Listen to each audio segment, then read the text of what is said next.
Baik, salam sehat teman-teman semua. Di sini kami dari kelompok 2 akan memaparkan tentang hasil kerja kami tentang gelombang berdiri pada tali. Adapun anggota kelompok kami yang pertama Minati Sukarina dengan NIM 034, Kresnanda Fikrawansa NIM 035, Binti Nur Ainiah NIM 036, Arya Jawardana NIM 037, dan Pedro Lamilino Dejan dengan NIM 038.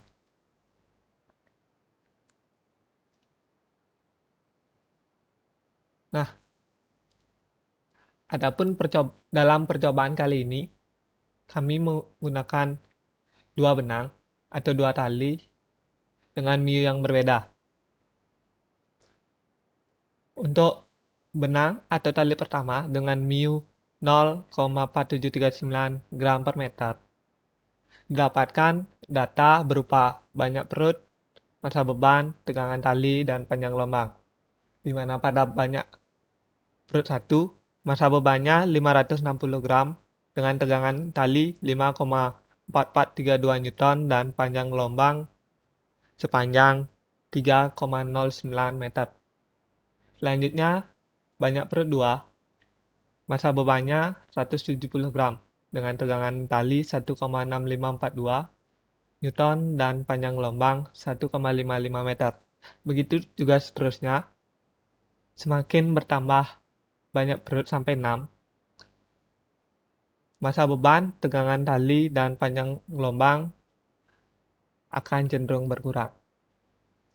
Begitu juga dengan benang atau tali kedua dengan mu 0,8212 gram per meter. Didapatkan data berupa banyak perut, massa beban, tegangan tali, dan panjang gelombang. Di mana pada banyak perut 1, massa bebannya 550 gram dengan tegangan tali 5,3460 meter dan panjang gelombang 3,09 meter. Selanjutnya banyak perut 2, massa bebannya 180 gram, tegangan tali 1,7496 Newton dan panjang gelombang 1,55 meter. Selanjutnya banyak perut 3, massa beban 70 gram, tegangan tali 0,6804 Newton dan panjang gelombang 1,03 meter. Begitu juga seterusnya, semakin banyak perutnya, maka massa beban, tegangan tali, dan panjang gelombang cenderung berkurang. Untuk hasil perhitungan selanjutnya akan dijelaskan oleh teman saya.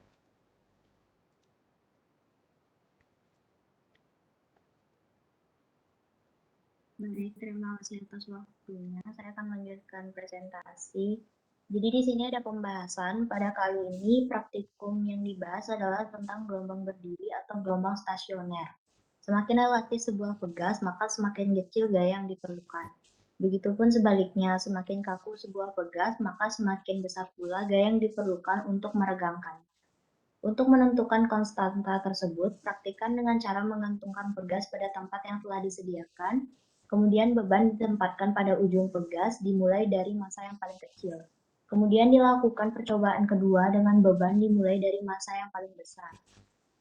Dari data hasil percobaan dapat kita lihat bahwa jika tegangan tali tersebut dapat dicari dengan mengalihkan massa beban dengan percepatan gravitasi di mana simbolnya itu G dengan nilai 9,72 meter per second kuadrat dengan rumus F itu M dikali G. Pada percobaan ini seharusnya kecepatan sinusoidal dengan kecepatan yang dicari dengan hukum Milde memiliki kesamaan, akan tetapi sewaktu dihitung terjadi selisih. Untuk presentasi selanjutnya akan dilanjutkan oleh teman saya. Terima kasih. Baik, terima kasih atas waktunya. Di sini saya akan melanjutkan presentasi yang sudah dijelaskan oleh teman saya. Ada tabel 1, berdasarkan data yang diperoleh dari percobaan, didapatkan perhitungan menggunakan rumus sebagai berikut. V sama dengan akar F per mu. Dengan nilai mu sama dengan 0,004,739 kg per meter. Untuk perut pertama, selanjutnya kita masukkan nilai yang sudah dijelaskan oleh teman saya tadi. Untuk perut 1 didapatkan nilai 107,172 meter per second.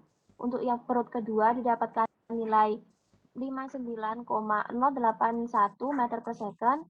Perut ketiga didapatkan nilai 42,964 meter per second.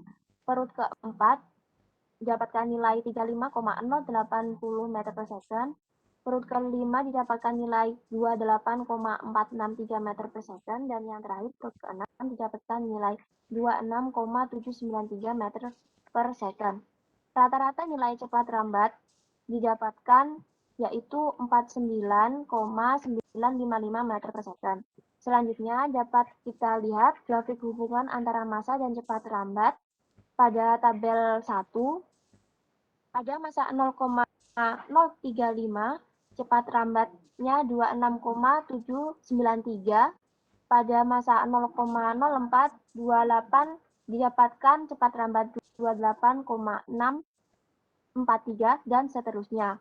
Pada grafik ini dapat kita simpulkan bahwa cepat rambat gelombang berbanding lurus dengan tegangan tali dan massa per satuan panjang. Sekian presentasi dari saya, selanjutnya akan dijelaskan oleh teman saya. Terima kasih. Baiklah, selanjutnya adalah perhitungan cepat rambat gelombang dari tabel 2, yaitu menggunakan benang atau tali kedua, di mana perhitungannya menggunakan rumus V sama dengan akar dari F per mu, dengan mu sama dengan 0,00081212 kg per meter. Baik, yang pertama, untuk perut yang pertama didapat cepat rambat gelombangnya adalah 80,684 meter per second. Untuk perut kedua didapat 46,157 meter per second. Perut ketiga didapat 28,784 meter per second. Perut keempat didapat 18,843 meter per second. Untuk jumlah perut 5 jumlah perut didapat 15,385 meter per second. Dan yang terakhir didapat 13,324 meter per second. Maka didapat rata-rata nilai cepat rambat gelombangnya atau V-nya sama dengan 33,682 meter per second. Berdasarkan hasil perhitungan tersebut, diketahui bahwa semakin besar massa, maka semakin besar pula nilai cepat rambat gelombangnya. Hal ini dapat dilihat pada grafik di mana semakin ke kanan atau semakin bertambahnya massa beban, maka cepat rambat gelombangnya akan bertambah juga. Mungkin sekian dari saya. Untuk materi selanjutnya akan dilanjutkan oleh rekan saya. Terima kasih.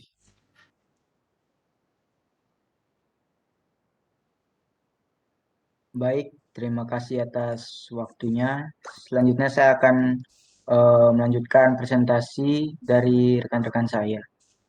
Dilakukan 6 kali percobaan pada benang atau tali pertama dengan rata-rata cepat rambat gelombang yang diperoleh adalah 49,955 meter per second. Sedangkan pada percobaan kedua, dilakukan 6 kali percobaan dengan rata-rata cepat rambat gelombang yang diperoleh adalah 33,862 meter per second. Dilihat dari hasil perhitungan pada tabel pertama dan yang kedua, menunjukkan semakin besar massa M, maka semakin besar pula cepat rambat gelombangnya. Dari kedua hasil perhitungan cepat rambat menghasilkan hasil yang konsisten dengan hukum Melde, yaitu cepat rambat gelombang berbanding lurus dengan akar dari tegangan tali F dan berbanding terbalik dengan akar dari mu. Adapun jika terjadi kesalahan pada laporan ini, kemungkinan kesalahan berada pada yang pertama, pembulatan dalam pengolahan data, yang kedua, kesalahan individu, yaitu kekurangan ketelitian pada saat melihat atau mengukur hasil percobaan, dan yang ketiga, posisi katrol yang berbeda-beda dan beban yang diberikan kurang berat sehingga diperoleh tegangan tali yang kecil. Next. Baik, kita masuk pada bagian kesimpulan. Kesimpulan poin yang pertama yaitu gelombang berdiri atau gelombang stasioner terjadi karena interferensi gelombang datang dan gelombang pantul yaitu yang berjalan dengan arah rambat berlawanan. Poin yang kedua, cepat rambat gelombang V dipengaruhi oleh tegangan tali F dan massa persatuan panjang tali. Cepat rambat gelombang berbanding lurus dengan tegangan tali dan berbanding lurus dengan massa persatuan panjang tali. Bila dinyatakan dalam rumus, V sama dengan akar dari F per mu. Poin yang ketiga, cepat rambat gelombang V dipengaruhi oleh tegangan tali F, panjang tali I, dan massa tali M. Atau bila dinyatakan dalam rumus, V sama dengan akar dari F kali L per M.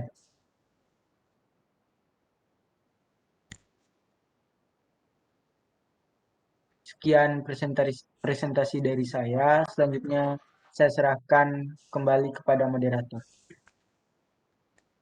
Baik, mungkin sekian presentasi kami kelompok pada hari ini.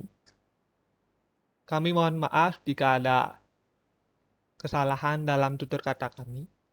Akhir kata, kami dari kelompok 2 mengucapkan terima kasih.